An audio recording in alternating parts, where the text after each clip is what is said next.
Can we just do it again without the negative saying that you don't like the tour? Just I because don't like it though. I know, but say this I is, go through but what is it hell. setting up though? I don't No, understand. I go through hell the whole touring. behind thing I love Okay, then about touring is that I'll make it positive then. Yeah, it's just Well, you know the truth. yeah. Okay. and action, Michael. I love to tour. I just, you guys must. Just say. Why you all start laughing? I'm ready to get into it. You know, it was just like music was the first love over everything though. You know what I'm saying? Like once I saw Michael Jackson perform on this Motown special, you know what I'm saying? It just told me, like, it just sent like waves through me. And I was just like, that's what I'm going to do. And I told my mother that, and she looked at me like I was crazy. She was like, okay, all right, cool. You know what I'm saying? But I said, no, that's what I'm going to do, like for real. You know what I'm saying? And it was just, I just been on that mission ever since. And I was in like the 6th grade, like for real. Kind of crazy because I tell people the story about me meeting Mike for the first time. And at the studio, they had the studio blocked out, of course, because of Michael Jackson coming in. And he had all these video games brought to the studio. And I'm a video game fanatic. I love video games, but I was actually back playing one of his games, and I just happened to see these pale hands on the control next to me because because like the game I was playing, you have to be into it. So, and and I was like, I was saying to myself like, God, these are pale hands right here. And then he started to talk, and I was like, I kind of like freaked out for a second. And I was like, oh, snap, it's Michael Jackson. And he was like, oh, go over here and shoot that. I mean, it's his game, so he knew how to, So I was bugging out, man. And, so even though we lost, he's like, he was like, well, I know you're here to, saying because you're back here, you're working here with me. So he's like, who are you working with? I'm like, I'm with Teddy. He's like, he's like, oh, okay. He asked me, of course, asked me my name and all that stuff. But that's like the first time. That's how I met him. And it was like super odd, but it was cool. You know what I'm saying? Okay. Colin says, what are MJ's top 5 Dark Child songs? I mean, did Michael ever tell you what his favorite songs that you've done?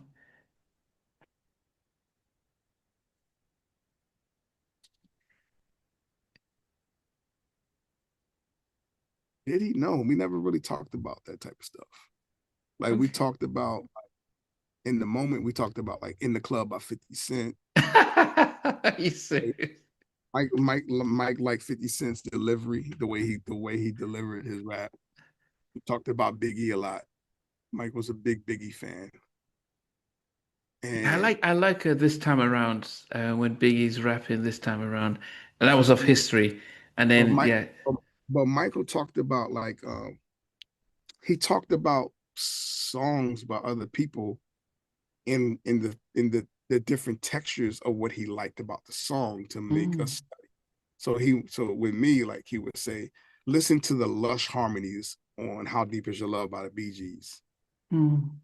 Listen to the funkiness, how funky Sly and the Family Stone, how that, the groove. Listen to the funkiness of Rhythm Nation. That's how he would like,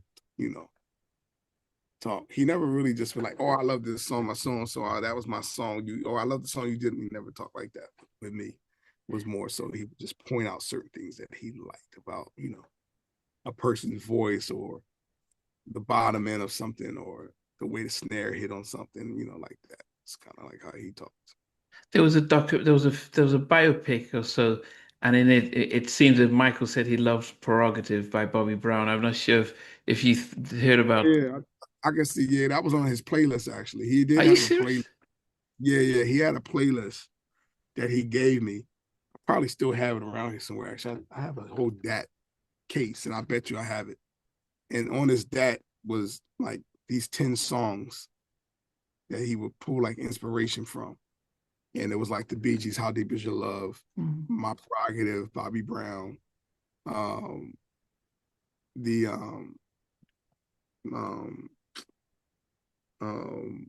I'll Be Sure, Night and Day. Yep, that was on there. Janet Jackson's Rhythm Nation, Sly and the Family Stone, James Brown, and it was like maybe one or two others. Wow. Yeah.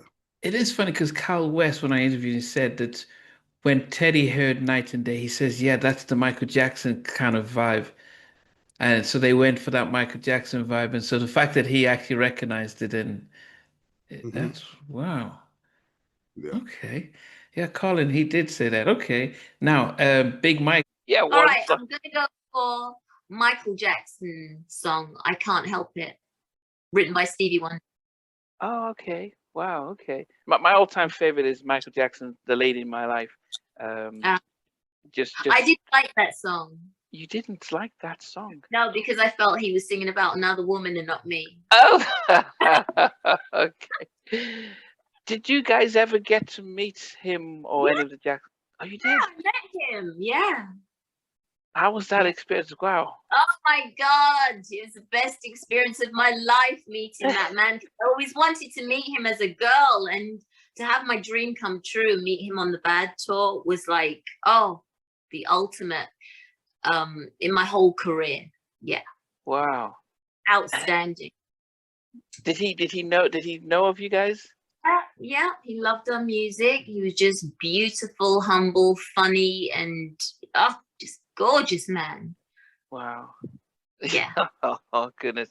What about the other siblings, Janet or the Jacksons? No, I hope to meet her soon though. I'd love to meet Janet, but Michael, like when we got to meet the Queen and other people in the industry and in entertainment, but yeah, the highlight of my life in my career was to meet Michael. Wow. And so I walk inside of the auditorium and I'm standing about like maybe I'm in this aisleway where it's about maybe 5 rows up, and Michael's about 8 or 9 rows down, and I'm just like in awe because I'm in the same room as with Michael Jackson. It's like who does this, and so he's talking with his assistant. His assistant looks at him. And Michael looks over at me. He looks back at his assistant. He whispered to him about something. He looks back at me, and he whispers again over to his assistant, and he turns. He just started walking towards me. What are you thinking? I'm stuck. Like, should I move? What's going on? Is security going to come and try to, get me or whatever? What am I supposed to do right now? So I'm just stuck there, standing there in this alleyway while Michael Jackson's walking towards me. And he's wearing his red and black shirt and some black pants. I think it's from his Bad era, wearing one of those outfits. And so he looks at me. He's wearing these Ray-Ban glasses, but not the aviators. He's wearing the kind that goes straight across with the little silver, things on the side. And he pulls his glasses down and he says, John, truth is amazing. That you guys are bad. He said, my family looks at you guys' music videos all the time. We love you guys. What? Mind blowing. Did you get to say anything, or you just Well, I did tell him that it's because of you guys and what you guys do and what you was always doing with your brothers. I said you guys was always singing, dancing really hard and still coming back to the microphone and still singing with the vocals and everything. So now we got that from y'all. And he was like, hey, it definitely shows. And so, yeah. Wow. Definitely can say that I watched Michael so much as a little kid. I was so enamored with Michael to the point where it was just like, I'm crying in my living room, and screaming, like literally screaming at the TV. I watched Michael Jackson, everything. I watched their cartoon, the Jackson 5. I listened to the Jackson 5 albums, even though it was like I was a young kid watching and listening to it. It was just music. Like I said, I didn't know what the words meant, but it was just the passion and the love that he had. Like when Michael moved his foot, it's just like you knew, like he felt everything. And so it was just like it was something on the inside of me that was so relatable. Like I could relate to that, to where it was just like I was like, yo, this is what I want to do. And it's just like when I get on the stage or when I sing, it's just like something it's like it's such a solace that's there. And it's like I'm not trying to do. It's just like it just comes out.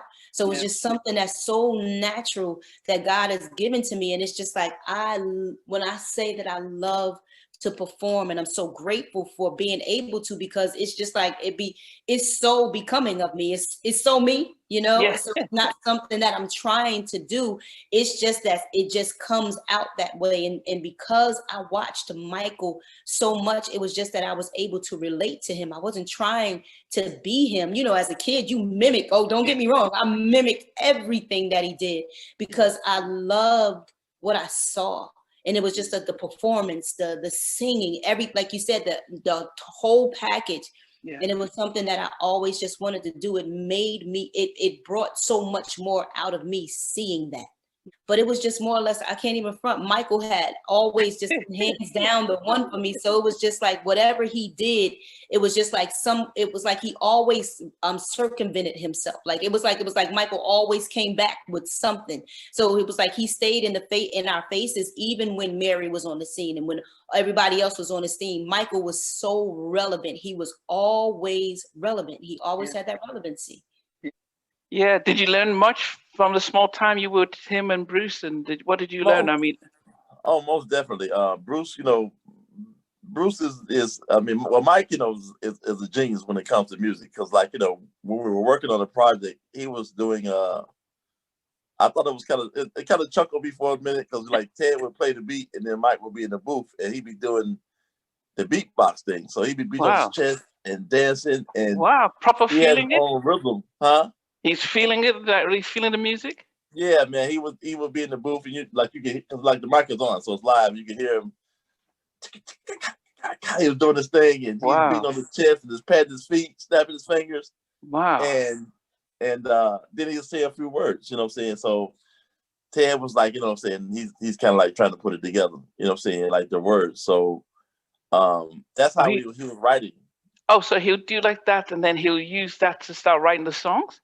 Yeah, he would like do stuff and he was like, come up with melodies and things like that, and write certain little words. Wow. And then he put out a little basis, maybe like a semi hook, and then from there he took it to the house in Neverland Valley, and then we went out a day and he finished the vocals pretty much, saying for the rough at his studio at his home. Wow. So it was a very eventful, man, and it's crazy.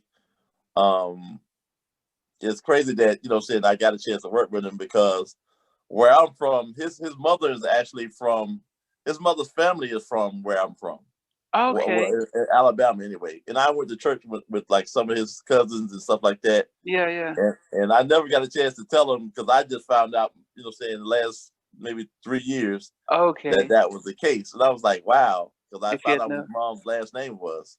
Okay. But yeah, man, he taught me like, I've always done music, but he do things and I was like, he'd be off tempo. And I was like, dang, Mike kind of off tempo with that. And he was like, but I noticed that he was in the same place every time. It wasn't like he was off, but he was just, just missing. He would be off in the same place. So I was like, yo, Ted, ain't Mike off? I said, but he off in the same place. So is he doing it on purpose? And so when he came out of the booth, I asked him about that process. And he was like, well, music is a circle. So, music is a circle. It's like where you put something on the beat is kind of like where you lay it at, you know what I'm saying? So, normally, you 1, 2, 1, 2, 1, 2, 3, that kind of beat. But he's like this, 1, 2, like that. So he would put stuff like really late or you know what I'm saying. But he had ladies intricate harmonies over it, and it just felt so crazy. Wow. So we're in the studio. Michael wanted to meet me.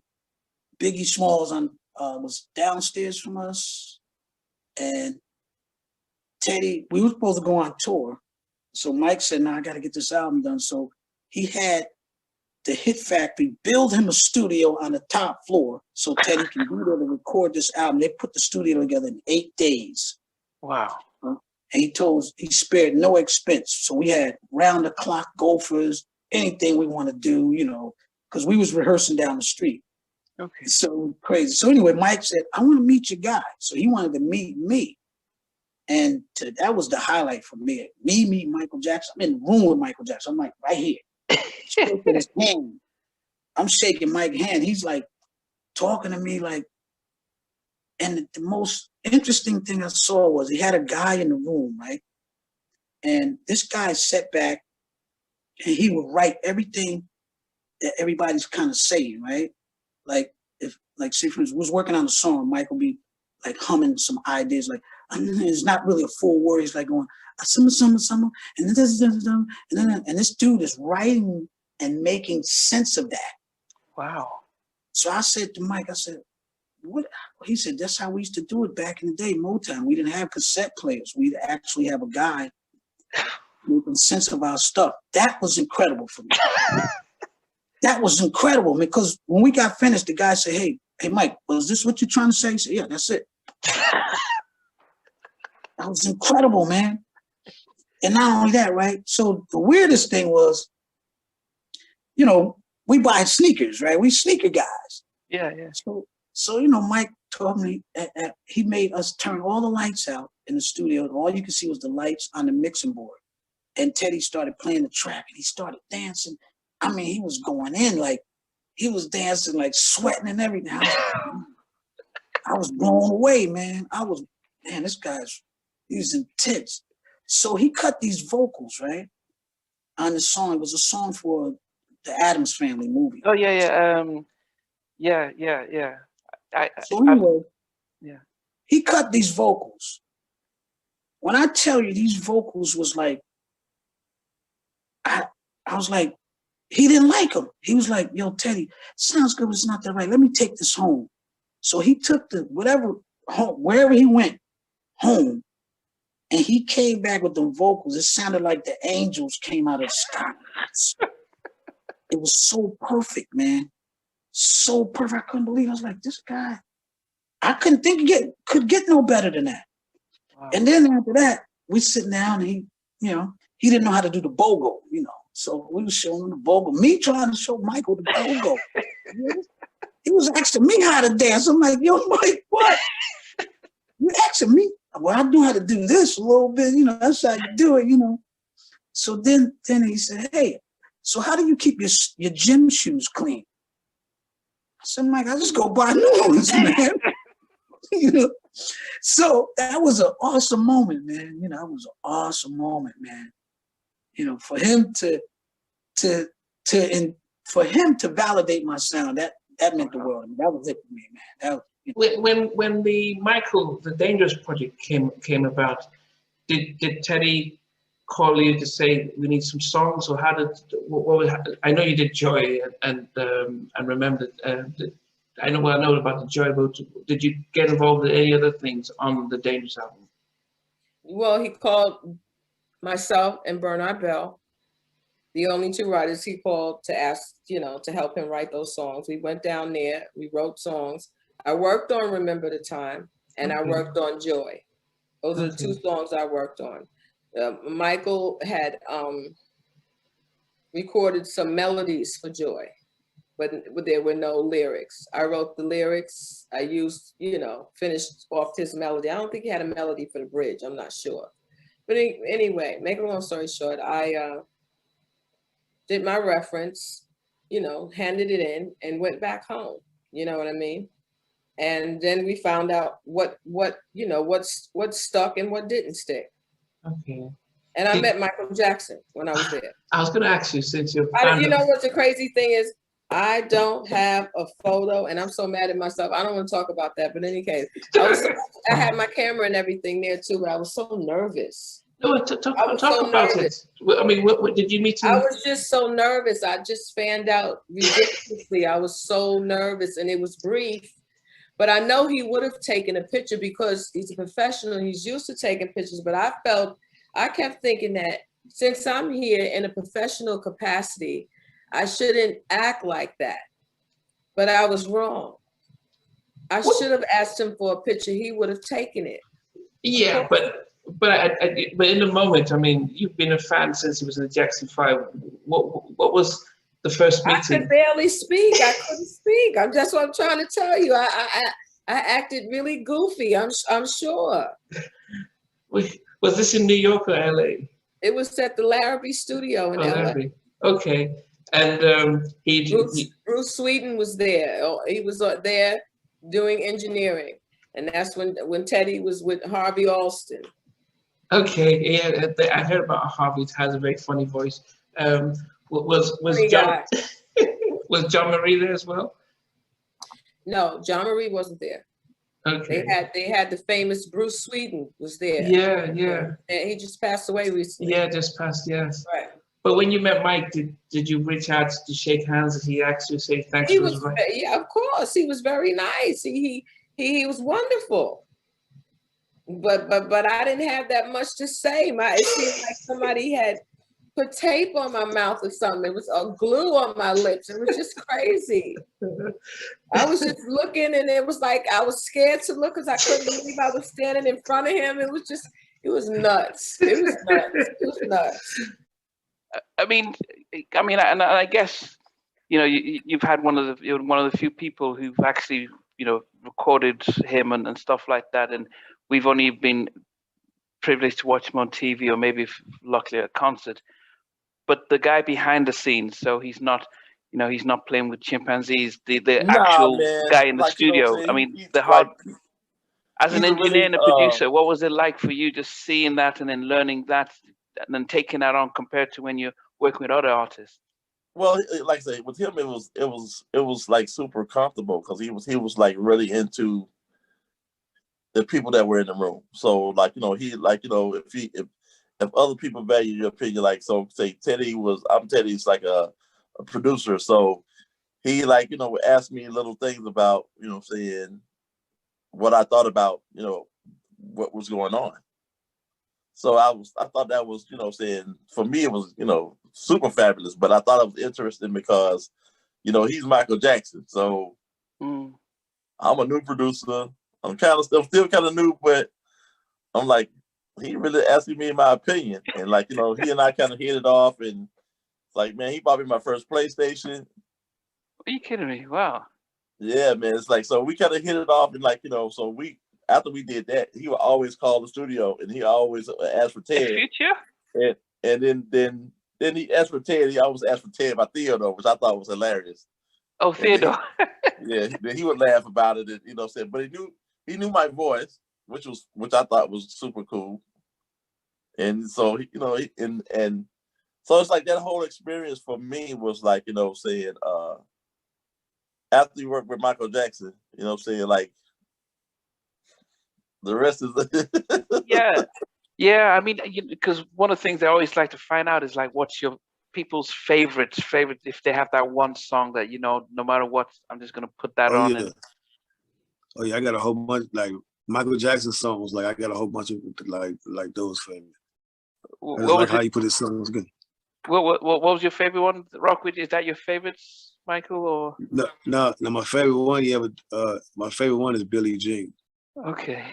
Because that's the one I saw him perform, and I was like, that's what I want to do. You know what I'm saying? Like, so that was my favorite song always.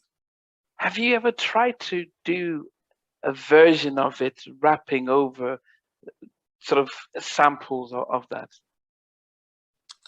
I don't. Yeah, I think I did.